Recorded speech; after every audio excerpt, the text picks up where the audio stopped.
To identify the metals, if you want to identify or we want to find which metal is there, what we can do, we can use or we can conduct a flame test. So in a flame test, what we use a nichrome wire.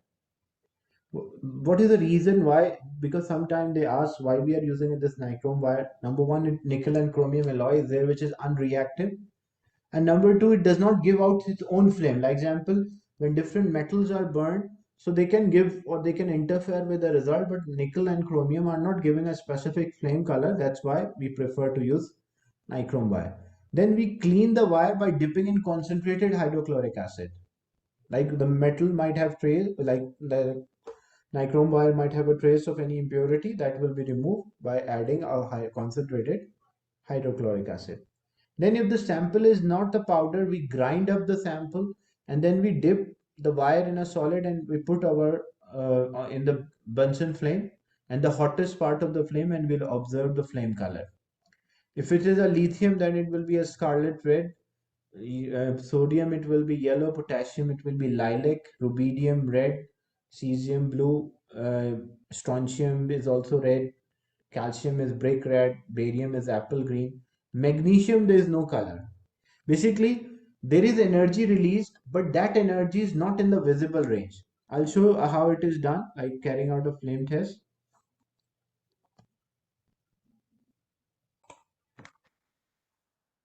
So if you want to carry out a flame test to identify different elements, so what we do, we take a nichrome wire, and this nichrome wire is there. First we dip in a concentrated HCl. These are some flame colors depending on which element is there. So lithium, crimson red, sodium yellow, potassium is lilac, and copper is green. Safety precaution in this case that is mentioned. So first we take hydrochloric acid, concentrated hydrochloric acid, and then just to clean this nichrome wire, then we'll take a sample. We can have different positive ions, a sample of a different. So if it is a sodium, when we take the sample and it contains sodium, so as a result it will give a yellow flame. The flame color will change, so that shows that sodium is present. If it is potassium, then it will be lilac, as you can see.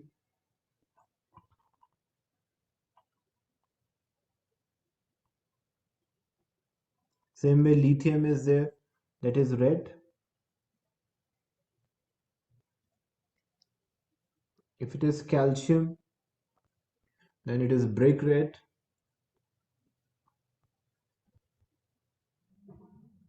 And if it was barium, then it will be apple green. And in case if copper is there, then we will observe a green color flame. So this is how we carry out a flame test, that we use a nichrome wire and use a specific means place above the hottest part of a flame and identify the flame color, like identify the element by using a flame color. But what is the reason why there is a flame color, or why some metals are giving a flame color and why some are not giving the flame color?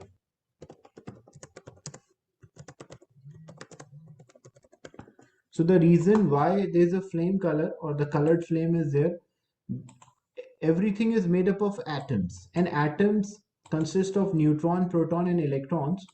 So example, if this is a nucleus of an atom,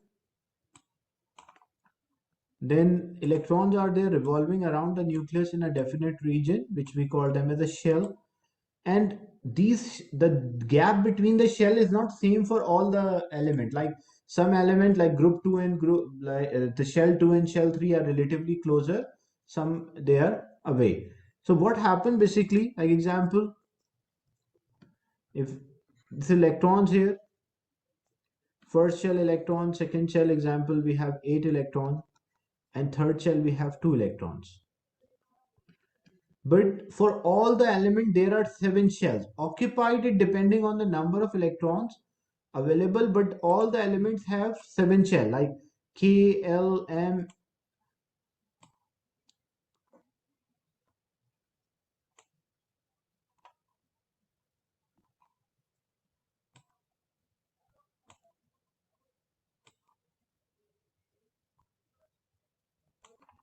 So for all the atoms, there are 7 shells.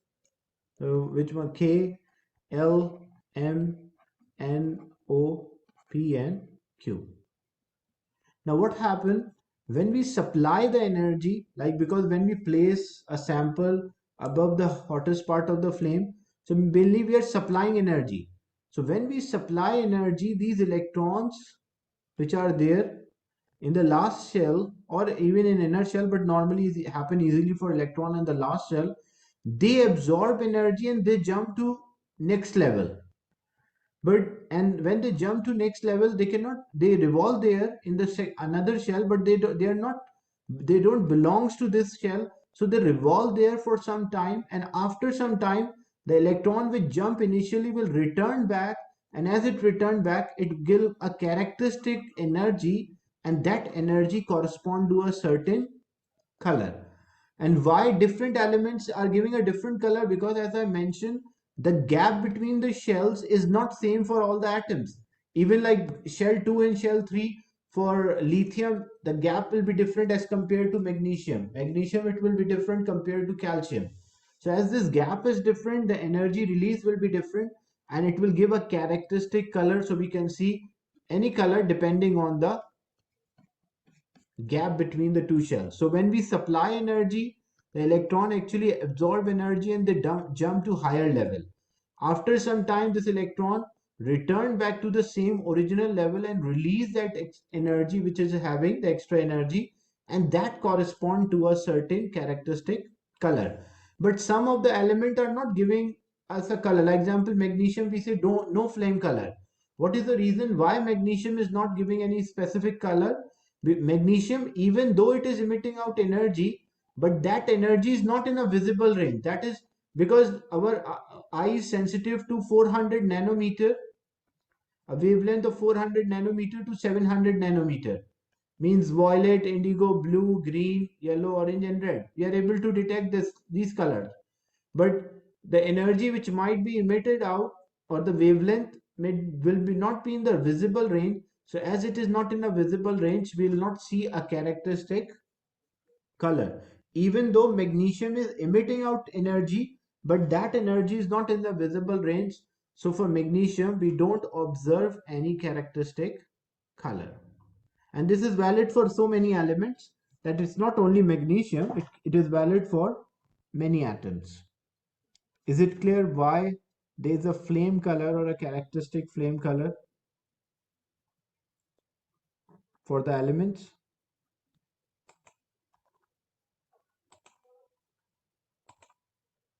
So in exam, if you have this question, they normally ask this question, like 3 mark question is there. So what we do, explanation of occurrence of the flame color. So in a flame test, heat causes electron to move to higher. That is one point.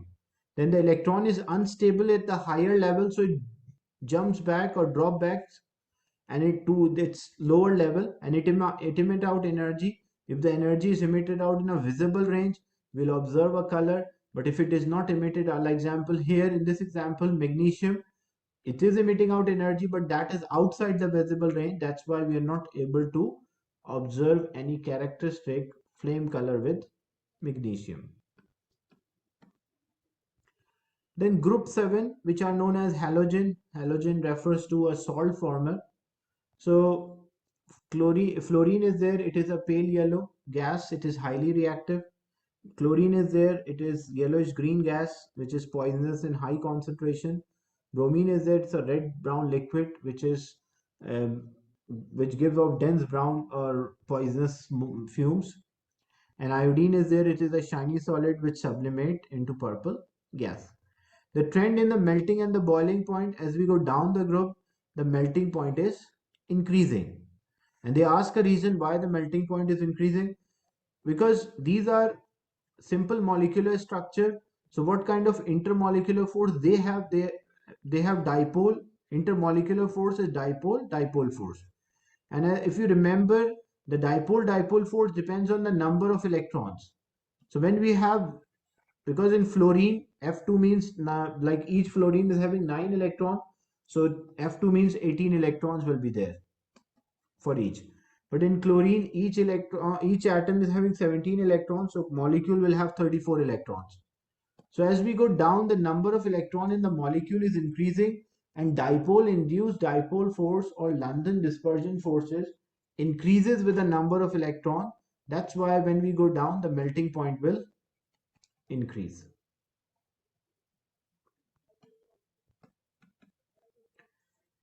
Then the oxidation reaction with halide ions by halogen. So the halogen, that is strong oxidizing agent.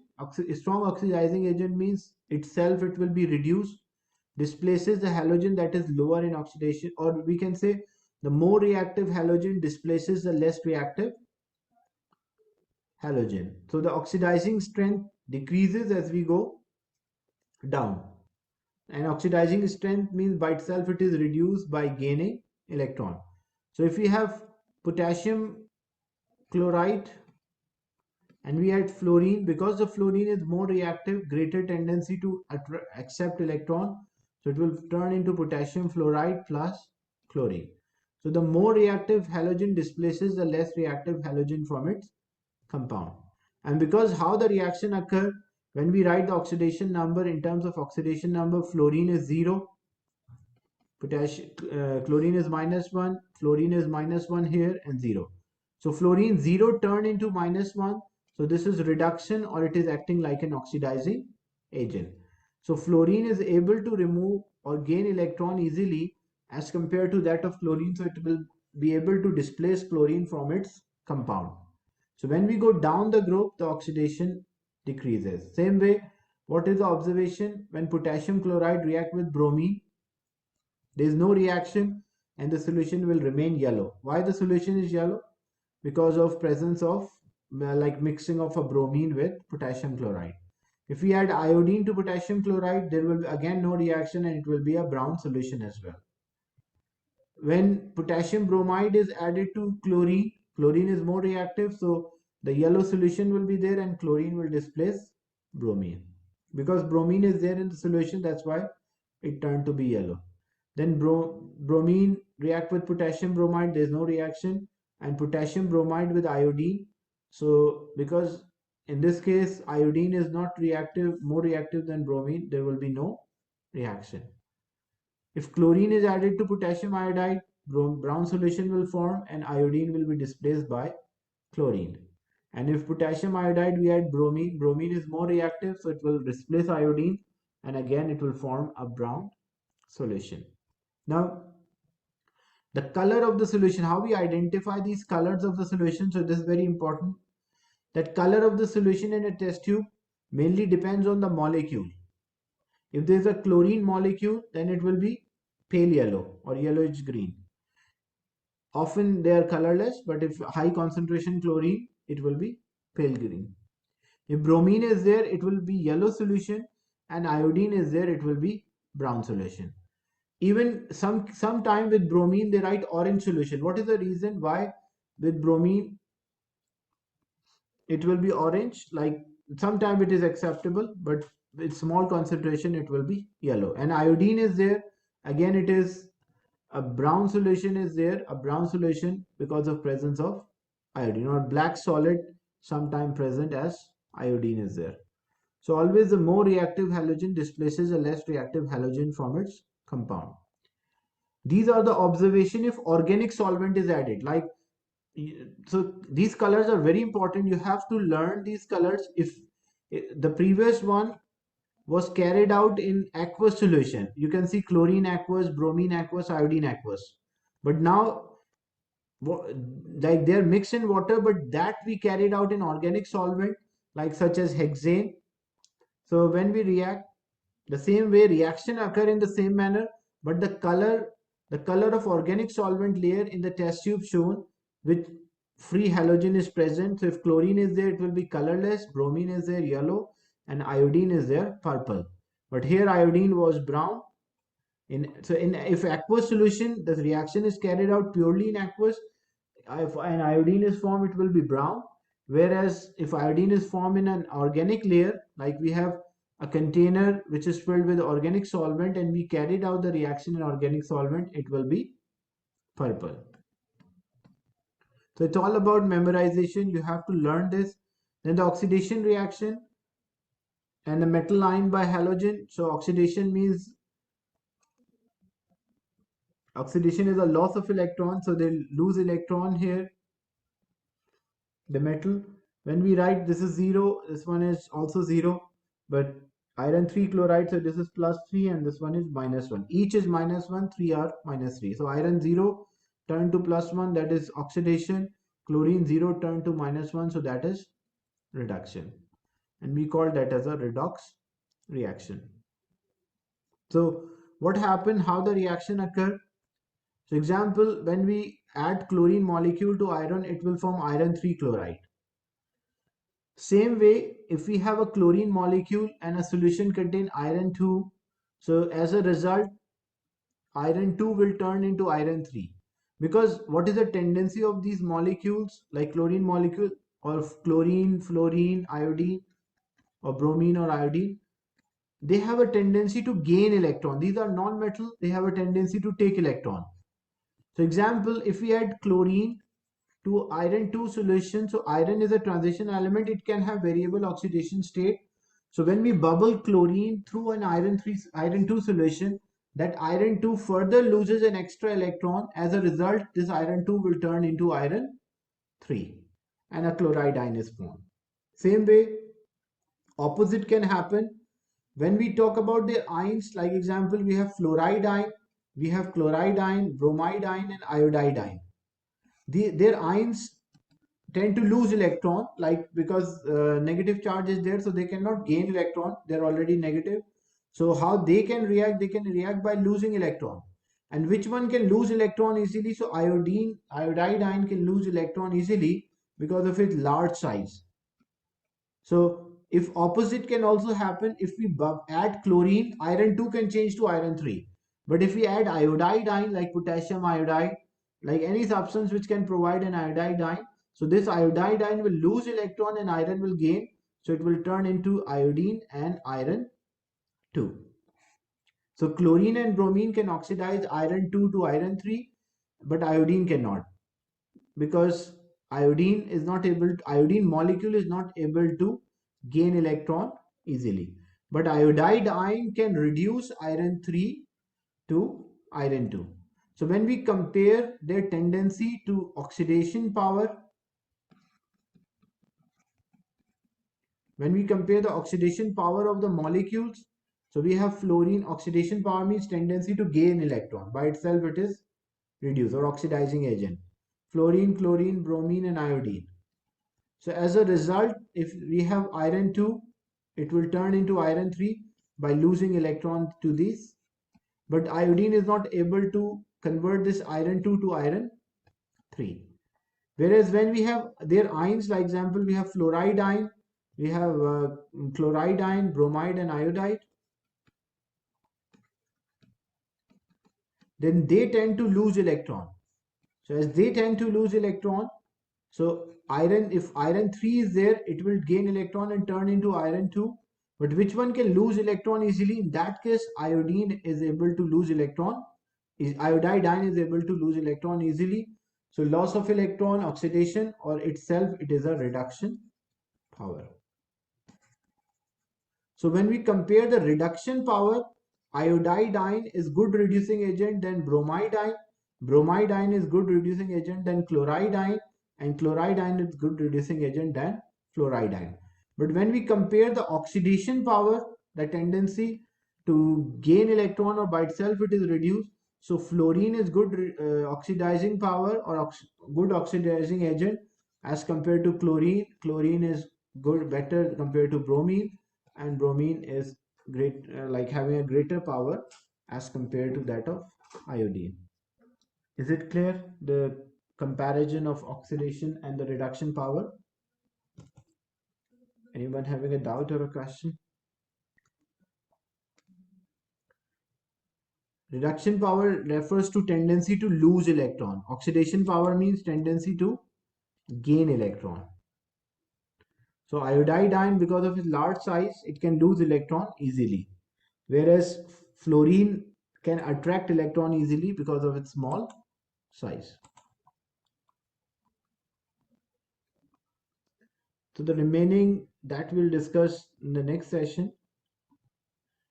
Any question related to the class today, as we'll stop at this point about the reduction and oxidation power of these metals and their ions. And it is important that you go through and revise. If you remember IGCSE test for the ions, positive and the negative ion, I'll share a video recording related to that, but go through because that also you have to learn for unit 3. Any question related to the class today?